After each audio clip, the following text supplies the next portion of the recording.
All right, welcome in. So we've got Mark 14, verse 1. So the plot to kill Jesus. After 2 days, it was the Passover and the feast of unleavened bread, and the chief priest and the scribes sought how they might take him by trickery and put him to death. But they said, "Not during the feast, lest there be an uproar of the people."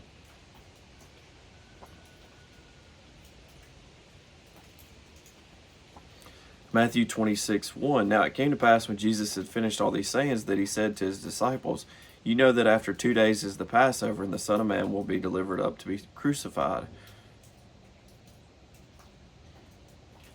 Mark 14, verse 10.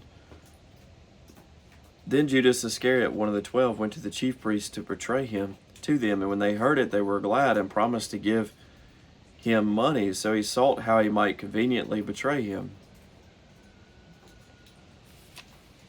Then one of the 12, called Judas Iscariot, went to the chief priests, this is Matthew 26, 14, and said, "What are you willing to give me if I deliver him to you?" And they counted out to him 30 pieces of silver.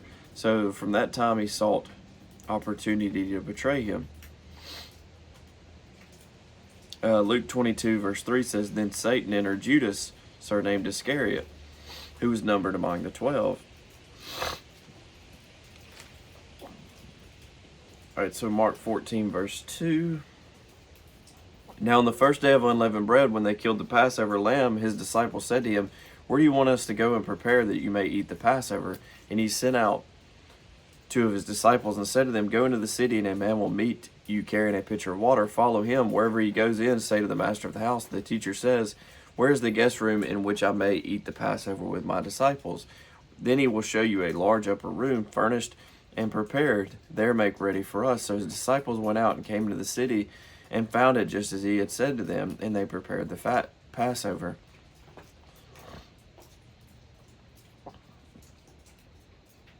All right, then there's Matthew's account, Luke's account. Back now, John 13, verse 1.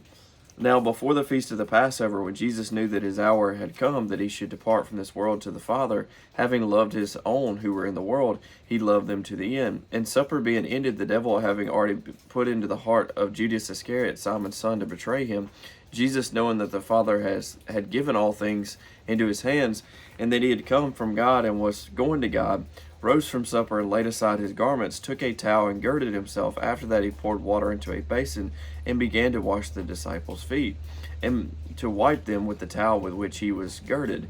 Then he came to Simon Peter, and Peter said to him, "Lord, are you washing my feet?" Jesus answered and said to him, "What I am doing you do not understand now, but you will know after this." Peter said to him, "You shall never wash my feet." Jesus answered him, "If I do not wash you, you have no part with me." Simon Peter said to him, "Lord, not my feet only, but also my hands and my head." Jesus said to him, "He who is bathed needs only to wash his feet, but is completely clean, and you are clean, but not all of you." For he knew who would betray him. Therefore he said, "You are not all clean." So when he had washed their feet, taken his garments, and sat down again, he said to them, Do you know what I have done to you? You call me teacher and Lord, and you say, well, for so I am. If I then, your Lord and teacher, have washed your feet, you also ought to wash one another's feet. For I have given you an example that you should do as I have done to you. Most assuredly I say to you, a servant is not greater than his master, nor is he who is sent greater than he who sent him. If you know these things, blessed are you if you do them. Mark 14, verse 17. In the evening he came with the 12. Now as they sat and ate, Jesus said, "Assuredly I say to you, one of you who eats with me will betray me." And they began to be sorrowful, and say to him by one, "Is it I?" And another said, "Is it I?" He answered and said to them, "It is one of the 12, who dips with me in the dish. The Son of Man indeed goes just as it is written of him, but woe to that man by whom the Son of Man is betrayed. It would have been good for that man if he had never been born." And as they were eating, Jesus took bread, blessed and broke it, and gave it to them, and said, Take, eat, this is my body." Then he took the cup, and when he had given thanks, he gave it to them, and they all drank from it. And he said to them, "This is my blood of the new covenant, which is shed for many. Assuredly I say to you, I will no longer drink of the fruit of the vine until that day when I drink it new in the kingdom of God." And when they had sung a hymn, they went out to the Mount of Olives.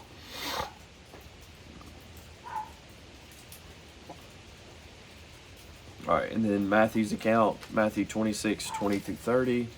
Also Luke 22:14-30 as well.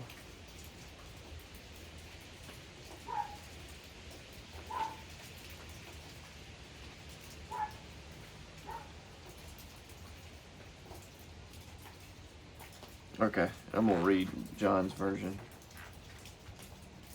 Oh, wait.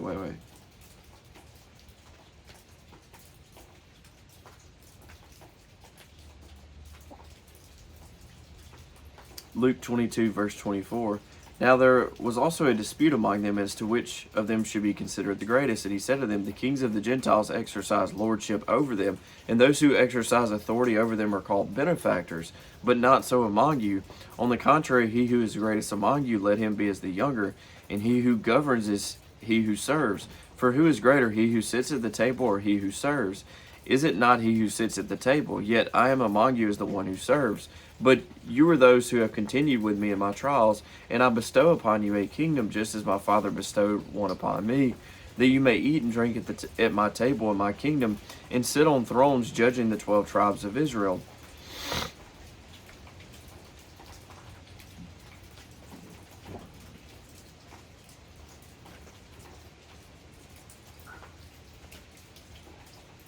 All right, so with John 13, verse 25, then leaning back on Jesus'